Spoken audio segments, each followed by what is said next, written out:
Hi guys, welcome back to Mr ice hour. இன்னைக்கு நான் உங்களுக்காக என்ன படம் எடுத்துட்டு வந்திருக்கிறேன் தெரியுமா? ஸோ ஒரு அட்டகாசமான சின்ன வயசுல நம்ம எல்லாத்துக்குமே பிடிச்ச டார்சானுடைய கதை தான் எடுத்துட்டு வந்திருக்கிறேன். அதுவும் இந்த படத்தை நிறைய பேர் பார்த்துருக்க சான்ஸ் இருக்குது. ஆனா பார்க்காதவங்களுக்கு இந்த படம் ஒரு மிகப்பெரிய ட்ரீட்ன்ற மாதிரி தான் சொல்லி ஆகணும். ஏன்னா அந்த அளவுக்கு விசுவல்ஸ் எல்லாம் பயங்கர சூப்பரா இருக்கும். ஸோ இதனால டைம் வேஸ்ட் பண்ணாம டைரக்டா நம்ம படத்தோட கதைக்குள்ள போயிடலாம். பேர் என்னன்னு பார்த்தீங்கன்னா தி லெஜெண்ட் ஆஃப் டார்சான். ஸோ படத்தோடைய ஸ்டார்டிங் சீன்லேயே பார்த்தீங்கன்னா பேக்ரவுண்ட் வாய்ஸ் இந்த மாதிரி பெல்ஜியம் நாட்டோடைய ராஜா வந்து அவருடைய படைக்கு ஒழுங்கா ஊதியம் கொடுக்காததுனால மிகப்பெரிய கடனாளியா மாறிட்டாரு. சோ இதனால அவர் என்ன பிளான் போட்டிருக்கிறாருன்னா, அவருடைய அசிஸ்டண்ட்டை விட்டு இந்த ஆப்பிரிக்கன் காங்கோ இடத்துல நிறைய டைமண்ட்ஸ் இருக்கும், ஸோ அதை கொள்ளையடிச்சிட்டு வா அப்படின்ற மாதிரி அசிஸ்டண்ட்டை அனுப்பி விட்டு இருக்கிறாருன்ற மாதிரி சொல்ல, இப்போ அடுத்தது அந்த அசிஸ்டண்ட்டை தான் காமிக்கிறாங்க. ஸோ இவன் தான் அந்த படத்தோடைய வில்லன். அவன் என்ன பண்றானா, கொஞ்சம் அடியாட்கள் எல்லாம் கூட்டிட்டு அந்த ராஜா சொன்னதுக்காக காட்டுக்குள்ள வந்து அந்த டைமண்ட் எங்க இருக்குன்ற மாதிரி அந்த ஊரை வந்து தேடிட்டு இருந்திருப்பான். ஸோ ரொம்ப நாளுக்கு அப்புறம்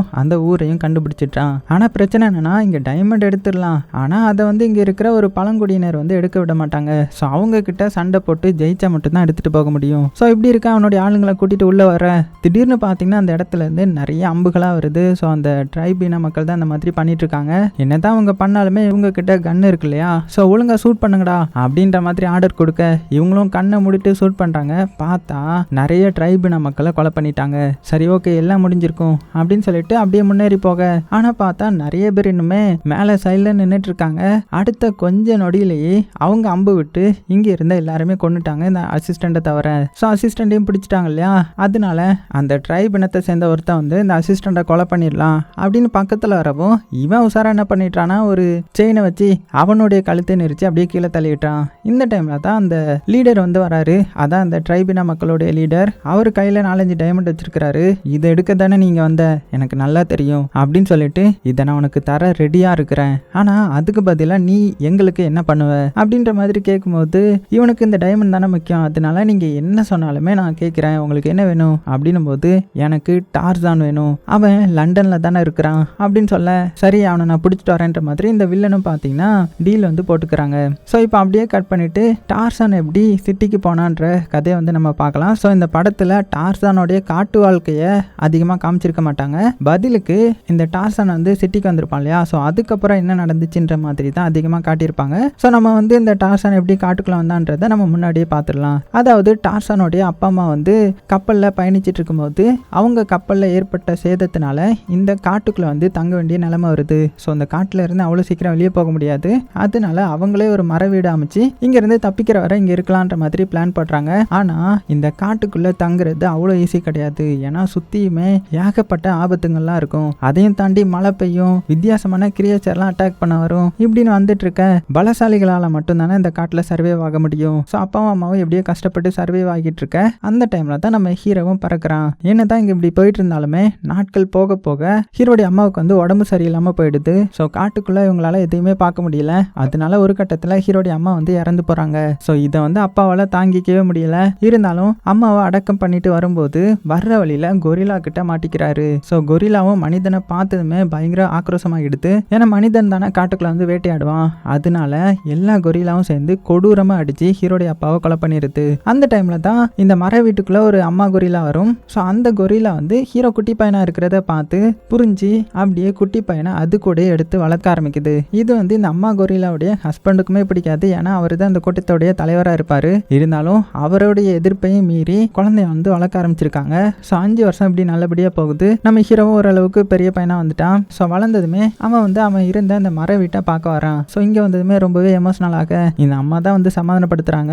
ஆனா அதுக்குள்ள ஒரு கொரில்லா என்ன பண்ணுதுன்னா, இவனை நம்ம கொலை பண்ணிடணும் அப்படின்னு பிளான் போட்டு பயங்கரமா துரத்த ஆரம்பிக்குது. ஒரு கட்டத்துல நம்ம ஹீரோவை பிடிச்சி கொலை பண்ணலான்னு வரும்போது மற்ற கொரில்லாலாம் சேர்ந்து தான் இதை தடுக்குது. ஸோ இப்படியே நம்ம ஹீரோவும் காட்டுக்குள்ள வாழ ஆரம்பிச்சிட்டான். கொரில்லாவையே அதோடைய அம்மாவை ஏத்துக்கிறான். அது போக அந்த அம்மா கொரில்லாவுக்கு ஒரு பையன் இருப்பான். ஸோ அந்த பையனும் நம்ம ஹீரோவை சொந்த சகோதரனாவே ஏத்துக்கிறான். ஸோ இப்படியே நாட்கள் போகுது. போக போக நம்ம ஹீரோ அந்த காட்டுக்குள்ளேயே வளர்றான். மற்ற மிருகங்கள்லாம் என்ன நினைக்கிறாங்கன்னா, நம்ம ஹீரோ வந்து ஒரு கெட்டவன், அவன் வந்து ரொம்ப மோசமானவன், கேவலமான ஜந்து அப்படின்னு நினைக்கிறாங்க. ஆனா போக போக தான் தெரியுது நம்ம ஹீரோ வந்து இங்க இருக்கிற மிருகங்களை பாதுகாக்க வந்திருக்கிறான்ற மாதிரி. ஏன்னா ஹீரோ வந்து காட்டுக்குள்ளே வாழ்ந்ததுனால அவங்களுடைய உணர்வுகளை புரிஞ்சுக்கிற தன்மை இருக்கும். அதனால மற்ற மிருகங்கள் சண்டை போறதை தடுக்கிறதும் மற்ற மிருகங்க கூட நல்லா பழகுறதும் சொல்லிட்டு அப்படியே அவனுடைய லைஃப் போயிட்டு இருக்க.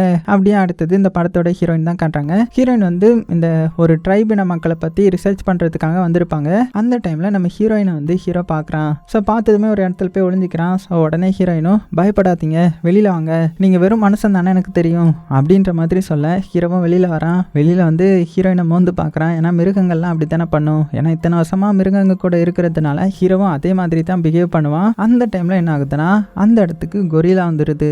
அதாவது மனிதர்களை பிடிக்காத அந்த கொரிலா வந்துடுது. ஸோ அது ஹீரோயினை பார்த்து அட்டாக் பண்ண வர நம்ம ஹீரோயினை ஹீரோ தான் காப்பாற்றுறான். அதனால ஹீரோவுக்கு பயங்கரமாக அடியெல்லாம் அழுது. ஸோ இதனால ரொம்பவே முடியாமல் போகுது. அதுக்கப்புறம் ஹீரோயின் தான் ஹீரோ உயிரோட இருக்கணும்னா கண்டிப்பாக நம்ம இவனை சிட்டிக்கு கூட்டிட்டு போகணும் அப்படின்னு சொல்லி அதுக்கப்புறம் தான் அவனை சிட்டிக்கு கூட்டிட்டு வந்திருப்பாங்க. சிட்டிக்கு கூட்டிட்டு வந்து 2 பேரும் ஒன்னா வாழ ஆரம்பிச்சிருந்திருப்பாங்க. நம்ம ஹீரோவும் இந்த இடத்துல அவனுடைய பேரையும் சேஞ்ச் பண்ணிட்டு காட்டுல இல்லாம இப்ப வந்து சிட்டிலேயே வாழ ஆரம்பிச்சிருந்திருப்பான். எப்படி பேசுறதுன்ற மாதிரிலாம் இங்க வந்து தான் கத்திருந்திருப்பான். அது போக நம்ம ஹீரோ வந்து அவனுடைய பேரையும் மாத்திருப்பான் இல்லையா. ஹீரோடைய பேரு ஜான். ஸோ ஹீரோயினை கல்யாணம் பண்ணி கிட்டத்தட்ட 8 வருஷமாச்சு அந்த ஆப்பிரிக்கால இருந்து இந்த லண்டனுக்கு வந்து. ஸோ அப்போ அந்த டைம்ல அங்க உள்ள பிரைம் மினிஸ்டர் பாத்தீங்கன்னா நம்ம ஹீரோ கூப்பிட்டு ஒரு மீட்டிங் மாதிரி அரேஞ்ச் பண்ணி என்ன சொல்றாருன்னா, இந்த மாதிரி ஆப்பிரிக்காவை ஆண்டுட்டு இருக்கிற அந்த ராஜா வந்து உனக்கு ஒரு இன்விடேஷன் கார்டு அனுப்பியிருக்கிறாரு. உன்னை அங்க ரிசர்ச் பண்ண வர சொல்லி அவர் அலோவ் பண்ணியிருக்கிறாரு. ஸோ நீ வேணும்னா அங்கே போய் பார்த்துட்டு வரலாம் அப்படின்ற மாதிரி சொல்ல. ஆனால் நம்ம ஹீரோ பார்த்தீங்கன்னா அந்த ராஜா கிட்ட என்னால் வர முடியாதுன்னு சொல்லிடுங்க, என்னால் வர முடியாது அப்படின்னு சொல்லிட்டு அங்கேருந்து வெளியில் வந்துட்டான். ஸோ அதே இடத்துல தான் ஜார்ஜின்ற மாதிரி ஒருத்தனும் இருப்பார். ஸோ அவர் நம்ம ஹீரோ ஸ்டாப் பண்ணி இங்கே பாரு, அந்த நாட்டு ராஜா அங்கே உள்ள மக்களை என்ன பண்ணிட்டு இருக்காருன்னே தெரியல. கிட்டத்தட்ட 7 வருஷமா அங்கே ரகசியமாக ஆட்சி புரிஞ்சிட்டு இருக்கிறாரு. அவருக்கு ஃபண்டு எப்படி வருதுன்னே தெரியல. ஏன்னா அவர் ரொம்பவே கடனாளியாக மாறிட்டாருன்னு எங்களுக்கு தெரியும். ஸோ அங்கே உள்ள போகிறதுக்கான ட்ரெயின் பாதையும் அவர் ரத்து பண்ணிட்டாரு. ஸோ உள்ளே போய் பார்க்கணுன்னா அதுக்கு நீ வேணும். ஏன்னா உன்னை தான் அவர் உள்ளே போக அலோவ் பண்ணியிருக்கிறாரு. ஸோ நீ என்ன பண்ணுறனா உள்ளே போய் அங்கே பார்க்கலாம் அப்படின்னும் போது நம்ம ஹீரோ வந்து ஏன் பார்க்கணும், அதெல்லாம் வேணான்ற மாதிரி சொல்கிறான். இருந்தாலும் இவர் என்ன சொல்கிறாருன்னா அங்கே உள்ள மக்களை அடிமையாக வச்சிருக்காருன்னு நினைக்கிறேன். அது போக நிறைய இல்லீகலாக நிறைய பண்ணிட்டு இருக்கிறாரு. ஸோ நம்ம ஏதாவது பண்ணணும். நீயும் அந்த ஆப்பிரிக்கால இருந்து வந்தவன் தானே. ஸோ உனக்கும் அதை பற்றி நிறைய தெரியும்ல அப்படி இப்படின்ற மாதிரி நிறைய பேச நம்ம ஹீரோவும் பார்த்தீங்கன்னா கடைசியில் அதுக்கு ஒத்துக்கிறான். அதனால என்ன பண்ணுறான்னா அன்னைக்கு நைட்டே ஹீரோயின் கிட்ட வந்து இதை பற்றி பேசி பார்க்குறான். ஆனால் ஹீரோயின் வந்து முடியவே முடியாது, போனால் ஒன்றா தான் போகணும், இல்லைனா போகக்கூடாது அப்படின்ற மாதிரி சொல்கிறாங்க. ஹீரோ வந்து எவ்வளவோ சொல்லி பார்க்குறான், இல்லை அங்கே வந்தால் உனக்கு ஆபத்துன்ற மாதிரி. இருந்தாலும் ஹீரோயின் முடியவே முடியாதுன்ற மாதிரி சோகமாக இருக்கிறாங்க. ஸோ அப்போ தான் நம்ம ஹீரோ வந்து ரொம்பவே ஃபீல் பண்ணி அவனுக்கு நடந்ததெல்லாம் நினச்சி பார்த்துட்டு ஒரு டைரியையும் பார்க்குறான். ஸோ இது வந்து இவனுடைய அப்பா வந்து இவனுக்காக எழுதி வச்சுட்டு போனது. ஸோ அதில் என்ன எழுதியிருப்பாங்கன்னா, இந்த மாதிரி நீ வந்து லண்டனை சேர்ந்த ஒரு ராயல் ஃபேமிலியை சேர்ந்தவன், உன்னுடைய பேர் ஜான், உனக்கு இந்த காடு வீடு கிடையாது, அது போக நான் உன்னை நல்லா பார்த்துக்கணும், ஒருவேளை நான் இறந்துட்டா உன்னை இந்த காட்டில் இருந்து காப்பாற்ற யாராவது வரணுன்ற மாதிரி நான் வேண்டிக்கிறேன் அப்படின்ற மாதிரி சொல்லியிருப்பாங்க. அப்போ தான் நம்ம ஹீரோயினையும் இவன் நினச்சி பார்க்குறான். சரி ஓகே அப்படின்னு சொல்லிட்டு ஹீரோயின் கிட்ட வந்து பேசுகிறான். சரி ஓகே நீனும் என் கூட ஆப்பிரிக்காவுக்கு வா, ஆனால் என்னன்னா அங்கே ஒரு ட்ரைபின மக்கள் இருந்தாங்கல்ல, அவங்க கூட தான் நீ தங்கியிருக்கணும். ஸோ அவங்க கூட நீ சேஃபாக இரு, மற்றதெல்லாம் நான் பார்த்துட்டு வந்துடுறேன் அப்படின்னு சொல்ல ஹீரோயினும் பார்த்தீங்கன்னா சரின்னு சொல்லிடுறாங்க. ஸோ அதனால அடுத்த சீன்லேயே அப்படியே ஆப்பிரிக்காவுக்கு நம்ம ஹீரோயின் கிளம்புறாங்க. ஸோ ஆப்பிரிக்காவுக்கு என்ட்ரானதுமே பார்த்தீங்கன்னா அங்கே இந்த சிங்கம்லாம் இருக்கும்ல, அதில் வந்து நம்ம ஹீரோ கிட்ட அப்படியே விளையாட ஆரம்பிக்குது. ஸோ சின்ன வயசு ஃப்ரெண்டு போல. ஸோ ரொம்ப நாள் கழிச்சு பார்க்குறான். அதே டைம்ல இந்த சைடு இந்த வில்லன் பாய்புலியை காமிச்சா அவன் வந்து ஆப்பிரிக்காவோடைய இந்த பார்டருக்கு வந்துட்டான். அந்த இடத்துல ஒரு சிட்டி மாதிரி இருக்குது. அங்கே நிறைய இந்த தந்தங்கள் எல்லாம் ஏற்றுமதி பண்ணிட்டு இருக்கேன். ஸோ இப்போ தான் தெரியுது இவங்க நிறைய இல்லீகலாக பண்ணிட்டு இருக்காங்கன்ற மாதிரி. அது போக இவனுக்கு இப்போ என்ன வேலை, டார்சன் எப்படியாவது கண்டுபிடிக்கணுன்றது தானே. ஸோ இவனுக்கும் தெரிய வந்திருக்கும் டார்சன் வந்து மறுபடியும் அந்த இடத்துக்கு போறான்ற மாதிரி. ஸோ அதனால இங்க இருந்து மறுபடியும் டார்சனை பிடிக்க கிளம்ப ஆரம்பிக்கிறான். போறதுக்கு முன்னாடி அங்க உள்ள ஃபைனான்சியர் கிட்ட பேச ஆரம்பிக்கிறான். அந்த மாதிரி எனக்கு கொஞ்சம் ஹெல்ப் வேணும், நிறைய படைகள் தேவைப்படுது, அதுக்கு பதிலாக நீங்க இந்த டைமண்ட் வச்சுக்கோங்க, இன்னும் நமக்கு நிறைய டைமண்ட் கிடைக்கும்ன்ற மாதிரி கொடுத்துட்டு போறான். ஸோ இந்த சைடு நம்ம ஹீரோயினை காமிக்கிறாங்க. அவங்க அந்த வில்லேஜுக்கு வந்துட்டாங்க. அதான் அந்த பழங்குடியினர் மக்கள் இருக்கிறது. ஸோ அங்க உள்ள தலைவன் நம்ம ஹீரோவையும் ஹீரோயினையும் பார்த்ததும் ரொம்பவே சந்தோஷப்படுறாங்க. ஏன்னா ரொம்ப வருஷத்துக்கு முன்னாடி பார்த்தது இல்லையா. அது போக இங்க இருக்கிற மக்கள் எல்லாருமே இங்கிலீஷ்லாம் நல்ல சுலபமாகவே பேசுறாங்க. பார்த்தா நம்ம ஹீரோயினுடைய அப்பா தான் இந்த கிராமத்துக்கு வந்து இங்கிலீஷ் வந்து சொல்லி கொடுத்துருந்துருப்பாரு. அது போக இந்த இடத்துலயே நம்ம ஹீரோயினுக்கு ஒரு ஃப்ரெண்டுக்காரனும் ஒருத்தன் இருப்பான். ஸோ அவன் வந்து நம்ம ஹீரோயின் தங்குறதுக்காக ஒரு வீட்டையும் காமிக்கிறான். ஸோ அந்த வீட்டை காமிச்சு இந்த வீட்டில் தானே நீங்க வந்து ரொம்ப வருஷத்துக்கு முன்னாடி இருந்தீங்க. ஸோ அதுக்கப்புறம் இந்த வீட்டுக்கு யாருமே வந்தது கிடையாது, அது எங்களுடைய பழக்க வழக்கம். ஸோ இந்த வீட்டிலேயே நீங்க தங்கிக்கோங்க அப்படின்ற மாதிரி ஹீரோயினுக்கு அந்த வீட்டையும் கொடுக்குறான். ஸோ இப்படி இருக்க நைட் ஆகுது. நம்ம ஹீரோ அந்த தலைவர்கள் கூட உட்காந்து பேசிட்டு இருக்கிறான். அந்த தலைவர் அதுக்கப்புறம் அங்கே இருக்கிறவங்க எல்லாருமே பார்த்தீங்கன்னா பாட்டுலாம் பாட ஆரம்பிக்கிறாங்க. அதாவது டார்சனுடைய பாட்டு தான். அப்படி பாட்டி முடிச்சதுக்கு அப்புறம் தான் அவர் என்ன சொல்றாருன்னா, இங்க நிறைய வதந்தி போயிட்டு இருக்குது. என்னன்னா இங்க உள்ள பாதுகாப்பை வந்து நாங்க ரொம்பவே அதிகப்படுத்தியிருக்கோம். ஏதோ இங்க மக்கள் எல்லாம் பிடிச்சிட்டு போய் அடிமையா வச்சு வித்துட்றாங்களாம், அதனால தான் இவ்வளோ பாதுகாப்பு அப்படின்னு பேசிட்டு கொஞ்ச நேரம் அங்கே அப்படியே டைம் ஸ்பெண்ட் பண்ணிட்டு பண்ணிட்டு நம்ம ஹீரோ பார்த்தீங்கன்னா ஹீரோயின் கூட வந்து அப்படியே தூங்கிட்டான். ஆனா கொஞ்ச நேரத்துல அந்த இடத்துக்கு இந்த வில்லன் பயபுள்ள வந்துட்டான். வந்து அந்த தலைவரையும் பிடிச்சி அங்க சுத்தி இருக்கிற கொஞ்சம் மக்களையும் பிடிச்சிட்டான். பிடிச்சிட்டு ஒழுங்கா நீல் டவுன் பண்ணு, மரியாதை செலுத்து அப்படின்னு சொல்ல, ஆனா தலைவரா இருந்துட்டு அவரால் எப்படி பண்ண முடியும்? ஸோ அப்படியே தைரியமா நிக்கிறாரு. உடனே இவன் கண்ணை வச்சு ஷூட் பண்ணி கொன்னுட்டான். ஸோ இந்த சத்தம் நம்ம டார்சானுக்கும் கேட்டிருக்கோம். உடனே இது தெரிஞ்சு வேகமா அந்த வில்லனை பிடிக்க வரான். ஆனா அந்த வில்லன் அவனுடைய கேங் வச்சு நம்ம ஹீரோவையும் பிடிச்சிட்டு ஹீரோயினையும் பிடிச்சிட்டு அதுக்கப்புறம் கொஞ்சம் மக்களையும் பிடிச்சிட்டு அங்க இருந்து அப்படியே தப்பிச்சு போக பாக்குறான். ஆனா இந்த டைம்ல தான் நம்ம ஜார்ஜோடைய என்ட்ரி. அவர் கண்ணை எடுத்துட்டு வந்து கொஞ்சம் ஆளுங்களையும் கூட்டிட்டு வந்து, அதாவது இந்த பழங்குடியினர் மக்கள் கூட சேர்ந்து அந்த வில்லன் கூட போராடுறாரு. அப்படி போராடும் போது நம்ம ஹீரோ மட்டும் ஒரு இடத்துல விழுந்துட்டான். ஆனா மத்த எல்லாத்தையுமே அவன் போட்ல ஏத்திட்டு வேக வேகமா அங்கிருந்து கிளம்பிட்டான். ஸோ போகும்போது ஹீரோயின் கிட்ட ஒன்றை வச்சு தான் நான் ஹீரோவை மறுபடியும் பிடிக்கணும் அப்படின்னு சொல்லிட்டு போக, இந்த சைடு நம்ம ஜார்ஜும் பார்த்தீங்கன்னா வேகமா மயக்கமா இருக்கிற நம்ம ஹீரோ வந்து பார்க்குறான். ஸோ அதுக்கப்புறம் அவனை காப்பாற்றி மறுபடியும் இந்த வில்லேஜுக்கு கூட்டிட்டு வர இப்போ அடுத்த நாள் ஆகுது. தலைவரை வேற கொண்டுட்டாங்க இல்லையா? ஸோ நிறைய பேரை வந்து அடிமையாக பிடிச்சிட்டு போயிட்டாங்க. ஸோ இங்கே இருக்கிற மக்களுக்கு என்ன பண்ணுறதுன்னு தெரியல, ரொம்ப ரொம்ப ஃபீல் பண்ணிட்டு இருக்காங்க. அப்போ தான் நம்ம ஹீரோவுக்கு அந்த வில்லன் வந்து எங்கே போயிட்டு இருக்காரான்றது நல்லாவே தெரியுது. ஸோ கண்டிப்பாக நான் ஹீரோயினை காப்பாற்றணும், இங்கே உள்ள மக்களையும் காப்பாற்றணும், எப்படியாவது நான் போய் காப்பாற்றுறேன் அப்படின்னு சொல்லிட்டு இந்த வழியாக நம்ம போகலாம். இங்கே ஒரு ட்ரெயின் பார்த்து இருக்குது. அந்த ட்ரெயின் மூலமாக அந்த வில்லன் போகிறதுக்கு முன்னாடி நம்ம அந்த இடத்துக்கு போயிடலாம் அப்படின்ற மாதிரி பிளான் போட்டு போகலான்ற மாதிரி பார்க்குறாங்க. ஆனால் இந்த ஜார்ஜும் பார்த்தீங்கன்னா நானும் உன் கூட வருவேன்ற மாதிரி சொல்ல, ஹீரோ வந்து இல்லை நீலாம் வரக்கூடாது அப்படின்னு சொல்லும்போது, இல்லை நான் கன்னை நல்லாவே யூஸ் பண்ணுவேன், ஸோ எனக்கு தான் இங்கே குறி பார்த்து சுட தெரியும், ஸோ நான் வரேன் அப்படின்னு சொல்ல கேட்காம ஹீரோ கூட அப்படியே வந்துடுறான். ஸோ அப்படியே காட்டுக்குள்ளே எல்லாருமே ஓடுறாங்க. எல்லாருமே தெம்ப ஓடுறாங்க. ஆனால் இந்த ஜார்ஜை தவிர, ஏன்னா அவர் தான் காட்டுக்குள்ளேயே இப்போ தானே வர்றாரு. ஸோ அவரால் ஓட முடியல இவங்களுக்கு ஈடு கொடுத்து. அதுக்கப்புறம் அந்த மலையோட எட்ஜுக்கு வந்துட்டாங்க. ஸோ இதுக்கப்புறம் இங்கேருந்து ட்ரெயினை பிடிச்சி தான் போகணும். இந்த ஜார்ஜும் ட்ரெயின் எப்படி பிடிப்பீங்க, அது 60 கிலோமீட்டர் ஸ்பீடில் போகுமே அப்படின்னும் போது பறந்து தான் அப்படின்னு சொல்லிட்டு நம்ம ஹீரோ அதுக்கப்புறம் அந்த பழங்குடியினர் எல்லாமே பார்த்தீங்கன்னா அந்த காட்டுக்குள்ளே குதிச்சிட்றாங்க. இவனும் பார்த்துட்டு என்னடா பண்ண போறீங்க அப்படின்னு பயத்தில் இவனும் பின்னாடி குதிக்க, பெரிய பெரிய மரமாக இருக்குது, அது மேலே ஓட ஆரம்பிக்கிறாங்க. ஒரு இடத்துக்கு வந்ததுமே இந்த மரம் விழுது இருக்கும் இல்லையா? ஸோ அந்த இதை பிடிச்சிட்டு அப்படியே எல்லா பழங்குடியினரும் போக ரெடியாக இருக்கிறாங்க. ஸோ இதை பார்த்த இந்த ஜார்ஜும் நம்மளும் பிடிப்போம் அப்படின்னு ஒன்று பிடிக்கிறான். ஆனால் அது பிடிக்க முடியாமல் கீழே விழுந்துருது. ரைட்ரா, எப்போ எங்கே அந்த விழுவோமேன்னு தெரியலையே, இதெல்லாம் நம்பி எப்படா போறீங்க அப்படின்னு பயப்பட நம்ம ஹீரோ தான் சரி வா நான் கூட்டிட்டு போறேன்னு சொல்லி அவரையும் கூட்டிட்டு அப்படியே ஒரு ஜம்ப் பண்ண பயங்கரமாக இருக்கும் இந்த சீன். வந்து நேராக எல்லாரும் வந்து இந்த ட்ரெயினையும் பிடிச்சிட்டாங்க. ஸோ உள்ளே வந்து பார்த்ததுக்கு அப்புறம் தான் தெரியுது இங்கே நிறைய மக்களை அடிமையாக கொண்டு போயிட்டு இருக்காங்க. சங்கிலி வச்சு கை காலெல்லாம் கட்டி போட்டிருக்காங்க. ஸோ இதெல்லாம் பார்த்து இவங்களுக்கு பயங்கர கோவம் வருது. உடனே யார் இந்த மாதிரி பண்ணியிருப்பா, எங்கே கூட்டிகிட்டு போகிறாங்க இவங்க எல்லாத்தையுமே அப்படின்னு சொல்லிட்டு உள்ளே போனால் ஒரு கம்பார்ட்மெண்ட் ஃபுல்லுமே பார்த்தீங்கன்னா அந்த சோல்ஜர்ஸாக இருக்காங்க. ஸோ அவங்க எல்லாத்தையுமே நம்ம ஹீரோ ஒத்த ஆளாக அடித்து துவம்சம் பண்ணுறான். ஸோ எல்லாருமே துவம்சம் பண்ணிட்டு கடைசியாக அங்கே உள்ள இன்ஜினியரையும் கூப்பிட்டு வராங்க. ஸோ அவனையும் அடித்து விசாரிக்கும் போது தான் தெரியுது இந்த மாதிரி புதுசாக ஒரு ரயில்வே சிஸ்டம் அமைக்கிறதுக்காக தான் இந்த மாதிரி மக்கள் எல்லாம் அடிமையை யூஸ் பண்ணி ஒரு பாதையே போட்டிருக்காங்க.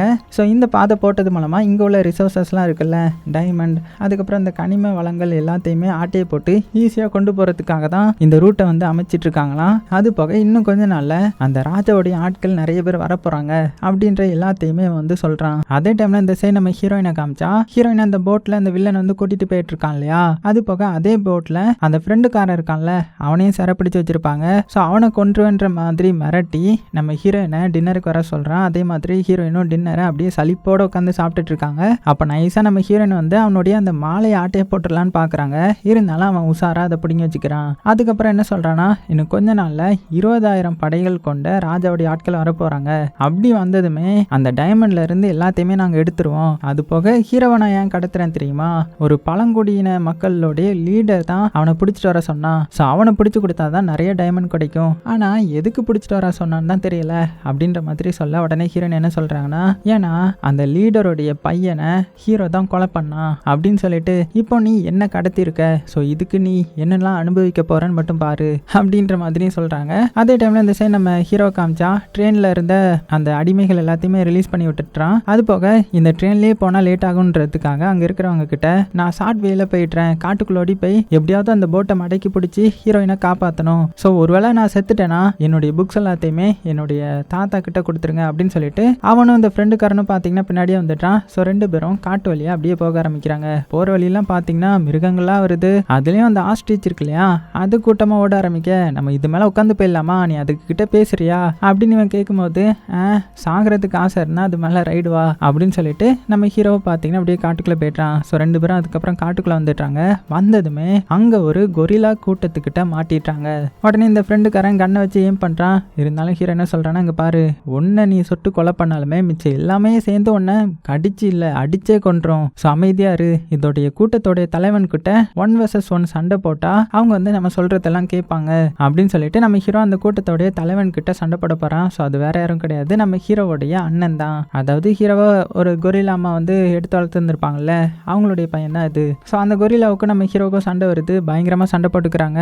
என்னதான் இருந்தாலும் நம்ம ஹீரோவை விட அந்த கொரில்லா வந்து ரொம்பவே ஸ்ட்ராங்கா இருக்குது. ஒரு கட்டத்துல நம்ம ஹீரோ அடிச்சு கீழே தள்ளிட்டு தோத்ததுக்கான அடையாளமா அவனுடைய முதுகுலையும் கடிச்சு வச்சிருது. ஸோ அப்படி கடிச்சு வச்சதுக்கு அப்புறம் நேரா அந்த ஃப்ரெண்டுக்காரன் கிட்ட வர, இந்த ஃப்ரெண்டுக்காரன் அப்படியே பயப்படுறான். ஒழுங்கு மரியாதையா நீல் டவுன் போட்டு மண்டிட்டு அப்படின்ற மாதிரி ஹீரோ சொன்ன மாதிரியே அவனும் கேட்டதும் அந்த கொரில்லாவும் இவனையும் எதுவும் பண்ணாம அங்கிருந்து அப்படியே கிளம்பிடுது. ஸோ உடனே இந்த ஃப்ரெண்டுக்காரன் வேகமா ஹீரோடைய காயத்தை வந்து பாக்குறான். ஸோ ரொம்பவே ஆழமா பட்டிருக்கும். உடனே இதை சுவிச்சஸ் பண்ணணும் அப்படின்னு சொல்லிட்டு இந்த எறும்புகள்லாம் இருக்கும்ல, பெரிய பெரிய எறும்புகள். ஸோ அந்த எறும்பு எல்லாத்தையுமே அந்த காயத்துல கடிக்க விட்டு அப்படியே பாதியா பிச்சிடுறான். ஏன்னா அதோடைய தலை வந்து தையல் போட்ட மாதிரி கடிச்சிட்டே இருக்கிற மாதிரி. ஸோ அப்படியே நைட் ஆகுது, அங்கேயே தங்கிட்டாங்க. அந்த டைம்ல ஒரு யானை கூட்டம் வந்து அந்த இடத்துக்கு வருது. ஸோ இதுவும் நம்ம ஹீரோடைய சின்ன வயசு ஃப்ரெண்டு போல. ஹீரோவும் அதுகிட்ட ரொம்பவே பாசமா பேசிக்கிறான். அது போக அதோடைய குழந்தையுமே ஹீரோ கிட்ட இன்ட்ரோ கொடுக்குது. அதே டைம்ல இந்த சைடு இந்த கப்பல்ல காமிக்கிறாங்க, அதாவது போட்ல காமிக்கிறாங்க. அங்க இந்த வில்லன் இருக்கான்ல, அவன் நம்ம ஹீரோயினையும் கட்டி போட்டு இருக்கும்போது ஹீரோயினும் அந்த ஃப்ரெண்டுக்காரனும் அவங்களுடைய லாங்குவேஜ்ல வந்து பேசிட்டு இருக்காங்க. ஸோ இதை பார்த்து அங்க இருந்த ஒருத்தனுக்கு பிடிக்கல. உடனே அந்த ஃப்ரெண்டுக்காரனை கொல்லுங்கடா, அவனுடைய கூண்டை வந்து தண்ணிக்குள்ள இறக்கி விடுங்க அப்படின்னு சொல்ல அவனும் அத்து விட்டுறான். ஸோ அதனால தண்ணிக்குள்ள அந்த ஃப்ரெண்டுக்காரன் மூழ்கிட்டு இருக்க. இதை பார்த்து நம்ம ஹீரோயினுக்கு என்ன பண்றதுன்னு தெரியல. உடனே கூண்டோடைய சாவியை பிடிங்கிட்டு அவங்களும் அப்படியே தண்ணிக்குள்ள குதிச்சிட்றாங்க. ஸோ இவங்களும் வேகமா கூண்டை வெளியில எடுத்து பாக்குறாங்க. பார்த்தா ஹீரோயின் வந்து அந்த ஃப்ரெண்டுக்காரனை காப்பாத்திட்டா போல. காப்பாத்தி அப்படியே கரைக்கு கூட்டிட்டு போயிட்டு இருக்க. அது போக இந்த இடம் எந்த இடம்னா அந்த ஹிப்போபோட்டமஸ்லாம் இருக்கும் இல்லையா, அந்த இடம். ஸோ அதுவும் பார்த்தீங்கன்னா ஹீரோயினை பார்த்து கடிக்க வருது. ஸோ இவங்களும் எப்படியோ தப்பிச்சு ஏறி காட்டுக்குள்ளே ஓடுறாங்க. ஓடும்போதே நம்ம ஹீரோயின் வந்து அந்த ஃப்ரெண்டுக்காரங்கிட்ட நீ தனியாக போ, அவங்க எப்படியோ என்ன ட்ராக் பண்ணி கண்டுபிடிச்சிருவாங்க, ஸோ நீ போய் ஆளுங்களை கூட்டிட்டு வா அப்படின்னு சொல்லி அனுப்பி வச்சுட்டு இவன் காட்டுக்குள்ளே ஓடுறா. ஆனால் துரதிர்ஷ்டவசமா அந்த கொரில்லா கூட்டத்துக்கிட்ட மாட்டிக்கிட்டா. ஸோ இவளுக்கு தெரியும் நம்ம மண்டி போடணுன்ற மாதிரி. அதனால அப்படியே அமைதியாக நீல் பண்ணிட்டாங்க. அந்த இடத்துக்கு கரெக்டாக அந்த வில்லனும் வந்துட்டான், அவனுடைய ஆளுங்களும் வந்துட்டாங்க. ஸோ அவனும் பார்த்தீங்கன்னா நைஸ் போல வந்து அப்படியே குனிஞ்ச மாதிரியே வந்து ஹீரோயினை கூட்டிட்டு அங்கிருந்து அப்படியே கிளம்புறான். ஏன்னா ஹீரோயின் வரலன்னா இந்த குரங்கை கொன்றுவேன்ற மாதிரி மிரட்டி இருந்திருப்பான். அதனால தான் ஹீரோயினும் போறாங்க. ஆனா இப்படி கூட்டிட்டு வந்ததுக்கு அப்புறம் இவனுடைய கேங்ல இருந்த ஆளுங்க குரங்கை வந்து சூட் பண்ண ஆரம்பிக்கிறாங்க. ஸோ இதனால நிறைய கொரில்லா வந்து சாக ஆரம்பிக்குது. ஹீரோயினும் கத்துறாங்க, அதை சூடாதன்ற மாதிரி. குரங்கும் பார்த்தீங்கன்னா பயங்கர ஆக்ரோஷமா சண்டை போட ஆரம்பிக்க இந்த சத்தம் வந்து நம்ம ஹீரோக்கு கேக்குது. உடனே என்ன பண்றான்னா வேகமா காட்டுக்குள்ள குதிச்சு அந்த சண்டை நடக்கிற இடத்துக்கு வரான். கரெக்டா இவனுடைய அண்ணன்காரன் அந்த குரங்கை கொலை பண்றதுக்குள்ளேயே நம்ம ஹீரோ வந்து அந்த கொரில்லாவை காப்பாத்தி 2 பேரும் சேர்ந்து அங்க இருந்த அடியாட்கள் எல்லாத்தையுமே அடிச்சு தம்சம் பண்றாங்க. ஸோ எல்லாத்தையுமே அடிச்சு முடிச்சதுக்கு அப்புறம் தான் தெரியுது நம்ம ஹீரோயினை கூட்டிட்டு அந்த வில்லன் தப்பிச்சிட்டான் போல. ஸோ அதே டைம்ல இந்த சைடு வில்லனை காமிச்சா அவன் எங்க வந்திருப்பானா, அந்த பழங்குடியினர் தலைவர் இருக்கார்ல, அவர் இருக்கிற இடத்துக்கு தான் வந்துட்டு இருப்பான். ஸோ இப்போதான் ஒரு பிளாஷ்பேக் என்னன்னா, நம்ம ஹீரோவை எதுக்கு அந்த தலைவன் வந்து தேடிட்டு இருப்பானா, அவனுடைய பையனை நம்ம ஹீரோ தானே கொலை பண்ணி இருந்திருப்பான். எப்படின்னா அவன் வேட்டையாட வந்திருப்பான். அப்போ வேட்டையாடுறன்ற பேர்ல ஹீரோடைய அம்மாவான அந்த கொரில்லாவை வந்து கொலை பண்ணி இருந்திருப்பான். ஸோ அந்த கோவத்தில் தான் நம்ம ஹீரோ கட்டுப்படுத்த முடியாமல் இவனுடைய பையனையும் கொலை பண்ணியிருப்பான். ஸோ இப்போ கட் பண்ணால் நம்ம ஹீரோவும் இந்த பழங்குடியினர் லீடர் இருக்கிற இடத்துக்கு வந்துட்டாங்க. இங்கே வந்து பார்த்தா எல்லாருமே சண்டை போட ரெடியாக இருக்காங்க போல். ஹீரோக்காக தான் வெயிட் பண்ணிட்டு இருக்காங்க. ஹீரோவும் வந்து எல்லாத்தையுமே அடித்து துவம்சம் பண்ணுறான். அந்த லீடரும் வந்து சண்டை போடுறான். லீடரையும் அடிச்சுட்டு இந்த மாதிரி நான் உங்கள் எதிரி இல்லை, நம்ம எதிரி எல்லாமே அந்த வில்ல பயபுள்ள தான் அப்படின்னு சொல்ல. ஆனால் அந்த தலைவர் வந்து கேட்குற மாதிரியே இல்லை. பையனை கொன்னதுக்கு பழி வாங்குறதுக்காக சண்டை போட்டுட்டு இருக்கிறாரு. இது சரிப்பட்டு வராதுன்னு சொல்லிட்டு நம்ம ஹீரோ அவரை அடிச்சு கழுத்துல கத்தி வச்சு இங்க பாரு, உன்னுடைய பையன் என்னுடைய அம்மாவை கொலை பண்ணிட்டான், ஸோ அதனால தான் நான் கொலை பண்ணிட்டேன் அப்படின்னும் போது அவன் சின்ன பையன், அவனுக்கு என்ன தெரியும், எப்படி நீ அவனை கொலை பண்ணலாம் அப்படின்னும் போது ஆமா அந்த டைம்ல எனக்கு எதுவுமே தெரியல, என்னை மன்னிச்சிரு அப்படின்ற மாதிரி சொல்ல இந்த தலைவரும் வந்து அழுதுட்டே இருக்கிறாரு. அந்த டைம்ல கரெக்டா நம்ம ஃப்ரெண்டுக்காரன், அதாவது இந்த ஜார்ஜும் பாத்தீங்கன்னா அந்த இடத்துக்கு வந்துட்டாரு. வந்து இந்த தலைவருக்கு புரியுற மாதிரி சொல்றாரு, இந்த மாதிரி இங்க உள்ள டைமண்ட் எல்லாத்தையுமே அவன் எடுத்துட்டு போய் நிறைய படைகளை கூட்டிட்டு வந்து இங்க இருக்கிற மொத்த டைமண்ட் அதுக்கப்புறம் அந்த காட்டில் உள்ள யானைகளுடைய தந்தம் அடிமைகள் அப்படின்னு எல்லாமே பண்ணிட்டு இருக்கிறான். ஸோ அவனை தான் நான் தடுக்கணுன்ற மாதிரி சொல்ல, ஸோ இதனால இந்த தலைவரும் பார்த்தீங்கன்னா நம்ம ஹீரோவை மன்னிச்சு விட்டுறாரு. அதுக்கப்புறம் நம்ம ஹீரோவும் ஃப்ரெண்டுக்காரனும் சேர்ந்து அந்த படைகள் இருக்கிற இடத்துக்கு வந்து பார்க்குறாங்க. பார்த்தா 1000 பேர் கொண்ட படைகள் வந்து வந்துடுச்சு. இன்னும் 20,000 பேர் கொண்ட படைகள் வந்து வந்துட்டு இருக்குது போல. ஸோ இப்படியே விட்டா அவங்களே போர் ஆரம்பிச்சிருவாங்க. அதுக்கப்புறம் எல்லா டைமண்டையும் எடுத்துட்டு இந்த வளங்கள் எல்லாத்தையுமே முடிச்சிருவாங்க. ஸோ இதை எப்படியாவது தடுக்கணும், அதுக்கு நான் என்னுடைய நண்பர்களை கூட்டிட்டு வரேன் அப்படின்னு சொல்லிட்டு போறான். நண்பர்களா? இங்க யாரா நண்பர்கள் அப்படின்னு இந்த ஃப்ரெண்டுக்காரன் பார்த்தா இந்த காட்டு விலங்குகள்லாம் இருக்குல்ல, அந்த விலங்குகள் எல்லாத்தையுமே நம்ம ஹீரோ வந்து ஹெல்ப்க்கு கூப்பிடுறான். சிங்கம், அதுக்கப்புறம் அந்த காட்டெருமை அப்படின்னு எல்லாத்தையுமே கூப்பிட, அதே மாதிரி காட்டெருமை படைகள் வந்து இந்த கூடாரத்தை நோக்கி ஓட ஆரம்பிக்குது. 1000 பேர் கொண்ட படைகள் வர அங்க இருக்குது இல்ல, அவங்க வந்து இந்த அட்டாக்கை எதிர்பார்த்திருக்க மாட்டாங்க. அதனால அப்படியே எல்லாருமே சாக ஆரம்பிக்கிறாங்க. நம்ம ஹீரோயினையும் இங்கே தான் அடைச்சி வச்சிருந்திருப்பான். ஸோ ஒரு காட்டெருமை மேலே நம்ம ஹீரோ உட்காந்து அந்த இடத்துக்கு வந்து எல்லாத்துக்கூட சண்டை போட்டு கடைசியா ஒரு வழியா ஹீரோவையும் காப்பாத்திட்டான். ஸோ இந்த டைம்ல இந்த வில்லன் இருக்கான்ல, அவன் என்ன பண்றான்னா அவனுடைய போட்ல ஏறி வைரத்தோட நம்ம இங்கிருந்து தப்பிச்சுட்டான், நிறைய படைகளை கூட்டிட்டு வரலாம் அப்படின்னு சொல்லிட்டு தப்பிக்கலான்னு பாக்குறான். இருந்தாலும் நம்ம ஃப்ரெண்டுக்காரன் இந்த மிஷின் கன்னை பார்த்து அதை வச்சு அந்த போட்டை வந்து சூட் பண்ணி எப்படியோ டேமேஜ் பண்ணி விட்டுறான். அதே டைம்ல இந்த சைடு நம்ம ஹீரோவும் வில்லனை தப்பிக்க விடக்கூடாதுன்றதுக்காக வில்லன் கூட்ட வந்து சண்டை போட, ஆனா வில்லன் என்ன பண்ணிடுறான்னா அவன் ஒரு மாலை வச்சிருப்பான்ல, அதை வச்சு நம்ம ஹீரோவை கழுத்தை நெரிச்சு எப்படியோ அட்டாக் பண்ணி கொலை பண்ணலான்னு வரும்போது ஹீரோவும் சவுண்டு மூலமா அங்க இருக்கிற முதலைகள் எல்லாத்தையுமே ஹெல்ப்க்கு கூப்பிட அதுவும் தண்ணிக்குள்ள வருது. அதுக்கப்புறம் இந்த வில்லன் அசந்த கேப்ல அவனை பிடிச்சு இழுத்து அந்த மாலையை எப்படியோ அக்க வச்சு இவனையும் தண்ணிக்குள்ள தூக்கி போட்டுடுறான். ஸோ அவ்வளவுதான். ஸோ இப்போ முதல்ல வந்து அவனை கடிச்சு பீஸ் ஆகுது. அது போக இந்த ஃபைனான்சியர் இருக்கான்ல, அவனு இந்த இடத்துக்கு வர்ற மாதிரி இருக்கும். ஏன்னா டைமண்ட் வாங்குறதுக்காக. ஏன்னா டைமண்டை கொடுத்தா மட்டும்தான் அவன் வந்து பதிலுக்கு 20,000 படை வீரர்களை அனுப்புவான். ஆனா இப்போ டைமண்ட் கொடுக்க முடியாததுனால அவன் பயந்து அங்கிருந்து ஓடி போயிடுறான். ஸோ எப்படியோ இந்த போர்ல நம்ம ஹீரோடைய டீம் வந்து ஜெயிச்சிட்டாங்க. ஸோ இப்போ அப்படியே கட் பண்ணிட்டு இந்த ஃப்ரெண்டுக்காரனை தான் காமிக்கிறாங்க. அவன் லண்டனுக்கு வந்து அங்கே உள்ள பிரைம் மினிஸ்டர் கிட்ட எல்லாத்தையுமே சப்மிட் பண்ணிட்டு இருக்கான். அது போக இந்த ஆப்பிரிக்கன் நாட்டு ராஜா ஒருத்தர் தானே இதெல்லாம் பண்ணது இல்லீகலா. ஸோ அவருக்கு எதிராக நிறைய எவிடன்ஸ் வந்து கலெக்ட் பண்ணி வச்சு இந்த மாதிரி அவர் இல்லீகலா நிறைய பிசினஸ் பண்றாரு, நிறைய தந்தங்கள் வந்து வித்துட்டு இருக்கிறாரு, மக்களையும் அடிமையே ஒரு நாள் வச்சிருந்துருக்கிறாரு அப்படின்னு எல்லா எவிடன்ஸையும் கலெக்ட் பண்ணி அதை வந்து மேல் இடத்துல சப்மிட் பண்ணி என்னுடைய பேரு ஜார்ஜ் வில்லியம்ன்ற மாதிரி கீழே மென்ஷன் பண்ணியிருக்கிறாரு. ஸோ எதுக்கு இந்த பேரை மென்ஷன் பண்றாங்கன்னா உண்மைக்குமே இப்படி ஒருத்தர் இருந்திருக்கிறாரு போல. ஸோ அதே டைம்ல ஒரு வருஷம் கழிச்சு நம்ம ஹீரோயினை காமிக்கிறாங்க. ஹீரோ வந்து அந்த பழங்குடியினர் இருந்தாங்கல்ல, அவங்க கூட தங்க ஆரம்பிச்சிருந்திருப்பான். அது போக ஹீரோயினுக்கு ஒரு அழகான குழந்தை பிறக்குது, அதுவும் அந்த பழங்குடியினர் இடத்துல தான். ஸோ கடைசி சீன்ல நம்ம ஹீரோ வந்து அந்த கொரில்லா கூட்டம் இருக்குல்ல, அதான் அவனுடைய சகோதரனுடைய கொரில்லா கூட்டம், அதுங்க கூட அப்படியே ஜாலியா காட்டுக்குள்ள அப்படியே பறந்து போறான். அதோட இந்த படத்தையும் முடிக்கிறாங்க. ஸோ எப்படி இருந்துச்சு? கண்டிப்பா உங்களுக்கு பிடிச்சிருக்கும். பிடிச்சிருந்துச்சுன்னா லைக் பண்ண மறந்துடாதீங்க. ஸோ சேஃபா இருங்க. உங்களுக்கு பிடிச்ச எல்லாத்தையுமே ரொம்ப ரொம்ப சேஃபா பார்த்துக்கோங்க.